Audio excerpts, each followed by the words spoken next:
Тажикстанда коронавирустан алгачкы 2 адам көз жумду. Тажикстандын саламаттыкты сактоо министрлиги COVID-19 жуктуруп алгандар боюнча статистиканы жаңылап, анда биринчи курмандыктар айтылды. Тажикстанда коронавирустан алгачкы 2 адам каза тапкандыгын Таджикистан телеканалы саламаттык сактоо министрлигине таянып кабарлаган.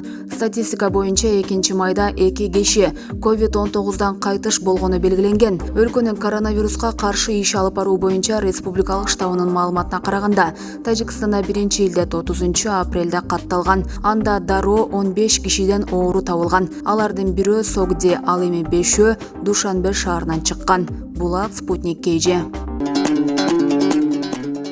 58 жаштан 87 жашка чейинкилер өлкө боюнча коронавирустан каза болгондордун тизмеси. Өлкөдө 3-майга карата коронавирус аныкталган жарандардын саны 795 жетти. Анын ичинен вирус катталган күндөн тартып, тагыраагы 18-марттан бери бардыгы болуп 10 бейтап бул илдеттен каза болду. Вирус аныкталгандан 16 күн өткөндөн кийин биринчи өлүм катталган. Тизме 3-апрелге карата Ош облусундагы Ноокат аймактык ооруканасында 61 жаштагы бейтап вирустан каза тапты. Ал чет өлкөдөн келип обсервацияда дарыланып жаткан. Бейтапта дагы башка өөрчүп кеткен оорулары бар болгондугу кабарланган. 4-апрелде Ош облусунун Ноокат районунда 80 жаштагы бир бейтап каза болду. Ал коронавирусту чет өлкөдөн жуктуруп келип дарыланып жаткан. Ага бардык тийиштүү чаралар колдонулган. Бирок кокустан анын абалы оорлошуп, жүрөк оорусу кармап каза болгону маалымдалган. 6-апрелге карата Ош облусунда коронавирустун кесепетинен дагы 2 киши каза болду. Алардын жаш курагы вирусту кандай шартта жуктуруп алып, кайсы ооруканада дарыланып жатканы тууралуу маалымат берилген эмес. 10-апрелге карата өлкө боюнча коронавирустан бир жаран каза болуп, жалпы саны 5ке жетти.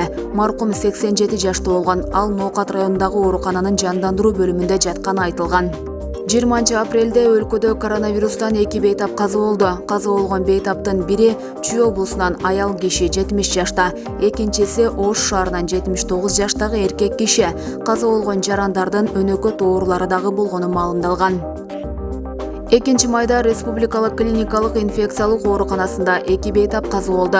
Анын бири 1962-жылы туулган номер 3-үй бүлөлүк медицина борборунун үй бүлөлүк дарыгерлер тобунун жетекчиси Жүзүмкан Көкүмбаева. Андан вирус аныкталып, Бишкектеги клиникалык жугуштуу оорулар ооруканасына дарылоо үчүн жаткырылган. 26-апрелде 2 тараптуу пневмония жана коронавирус диагнозу коюлган. Ошондой эле анын башка өнөкөт оорулары да болгон. Экинчиси 1951-жылы туулган Жалал-Абад облусунун тургуну. 28-апрелде Екатеринбургдан Кыргыз өлкөсүнө учуп келип, алгоритмге ылайык обсервацияга жаткырылган. 29-апрелде коронавирус аныкталганына байланыштуу Бишкектеги клиникалык жугуштуу оорулар ооруканасына жаткырылган. Мындан тышкары Пакистанда жүргөн 72 жаштагы кыргыз жарандан вирус аныкталып, ал 9-апрелде каза болгонун Тышкы иштер министрлиги ырастаган. Ал эми республикалык штабтан кыргыз жараны карантинде жатканын, ал жүрөк оорусунан каза болгонун кабарлаган. Маркумдун коронавируска тапшырган экинчи тестинин жыйынтыгы күтүлүп жаткан. Анын башка өнөкөт илдеттери дагы болгонун билдиришкен. Булак Супер KG.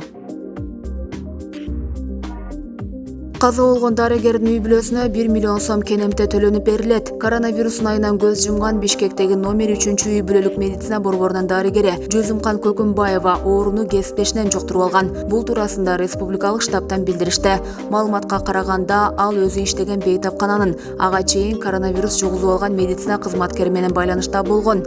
Ал эми республикалык инфекциялык ооруканасынын директору Гүлжигит Алиев дарыгер 24-мартта ооруканага түшкөнүн билдирген. Анын өнөкөт оорулары да болгон. Дарыгер Жүзүмкан Көкүмбаева Бишкектеги номер 5 жана номер 3-үй бүлөлүк медицина борборунда 30 жылдан ашуун эмгектенген. Ал 58 жаш курагында дүйнө салды. Өкмөттүн коронавирустан жабыркаган медиктерге төлөмдөрдүн тартиби тууралуу чечимине ылайык дарыгердин үй бүлөсүнө 1 миллион сом өлчөмүндө компенсация төлөнөт. Бүгүнкү күндө өлкөдө 207 медик COVID-19 жугузуп алган. Алардын 139-у айыгып чыкты.